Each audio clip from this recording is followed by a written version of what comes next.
like they approach a roller coaster ride at an amusement park. They strap themselves in, and with grim determination, they hang on during the ups, downs, excitement, and fear. They don't even know how much stress they are internalizing.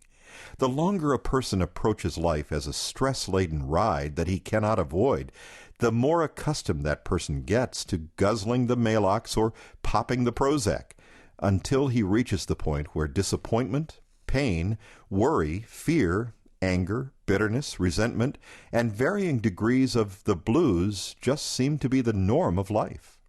We seem to have forgotten that there might be a different way to live, at least until a physician says with sadness, "Your time on this earth appears to be running out."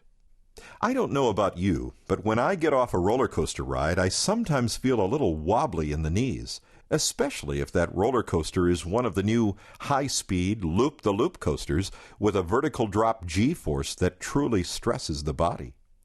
An emotional roller coaster can also render a person a little wobbly, unsure, unstable, stressed out, weak, and incapable of full functioning.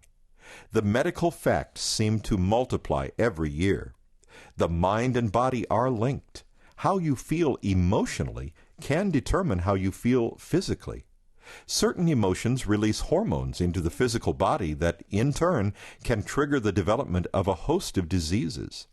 Researchers have directly and scientifically linked emotions to hypertension, cardiovascular disease, and diseases related to the immune system.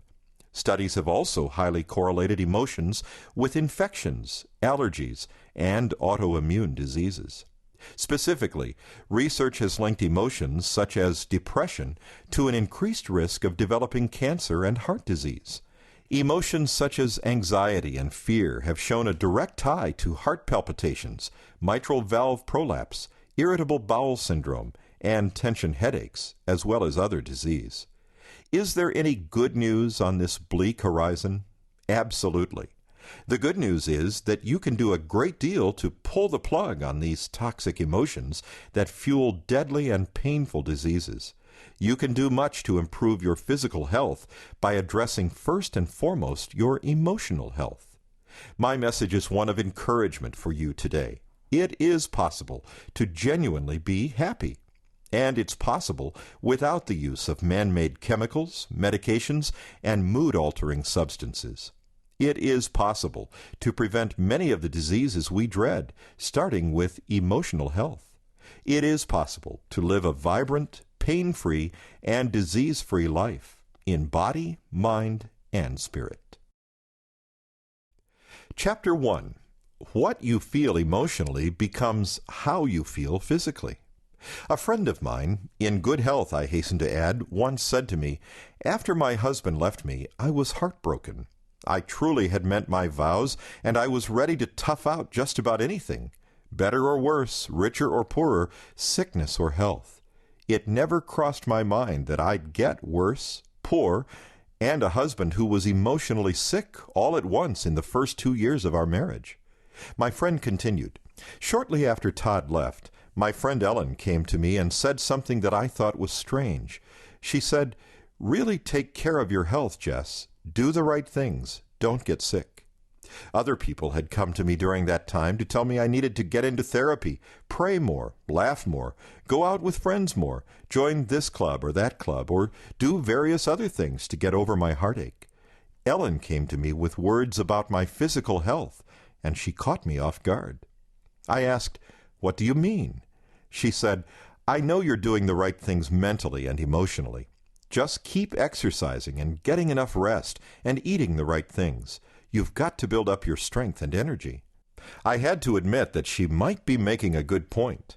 In the weeks after the divorce, I found myself sleeping a lot, more than usual and maybe even more than necessary. I didn't seem to have as much strength or energy as I had enjoyed just a few months before. I pressed her further. 'Why are you saying this to me? What do you know that I need to know?' She said, 'Jess, I've seen a lot of people get sick after they get divorced.'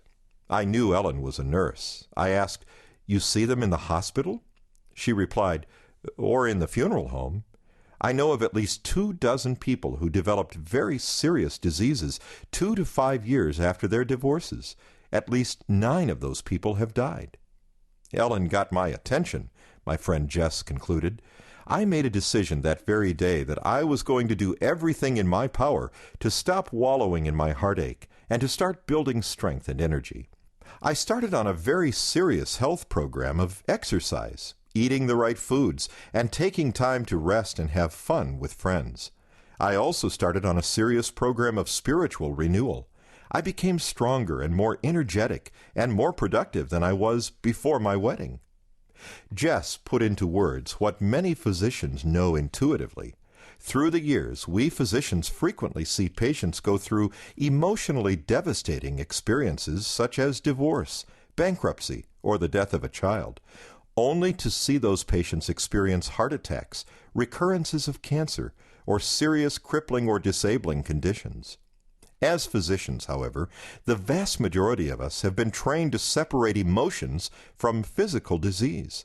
Our training teaches us that emotions are, well, emotional. Diseases are strictly physical. Increasingly, however, we are having to confront the fact that the body cannot differentiate between stress that physical factors cause and stress that emotional factors cause. Stress is stress, and the consequences of too much unmediated stress are the same, regardless of the factors that led to a buildup. I recently asked a patient, "Describe what you experienced yesterday. Don't just tell me what you did, but who said what and who did what to you or with you."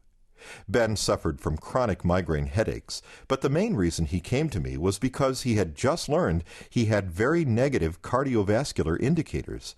His primary care physician had told him that he was a heart attack waiting to happen. Here is a summary of what Ben shared with me.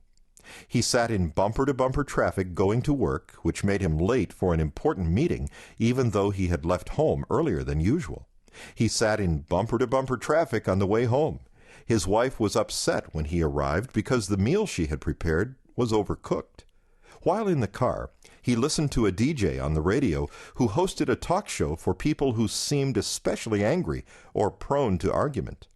He opened the mail to find an insufficient funds notice related to his college-age daughter's checking account and 2 past-due utility bills that he thought he had paid. His teenage son arrived home sullen and sulking. It finally dawned on Ben that he had failed to show up for the son's baseball game yet again, even though Ben had promised his son he would be there. His son had hit a home run, but didn't seem all that eager to share any details. His 10-year-old daughter refused to do her homework. In picking up a pile of papers she had left out on the dining table, Ben found that on 2 of the spelling tests she had earned D grades. A clerk had given him incorrect change and refused to admit his mistake. He had stood in a 10 items or less line for 15 minutes because the cash register broke. All of the other lines in the store were even longer. His wife was exhausted from a day of car trouble, an unpleasant encounter with their daughter's soccer coach, and a pile of laundry that she had to do so their son would have a clean uniform for the next day's game.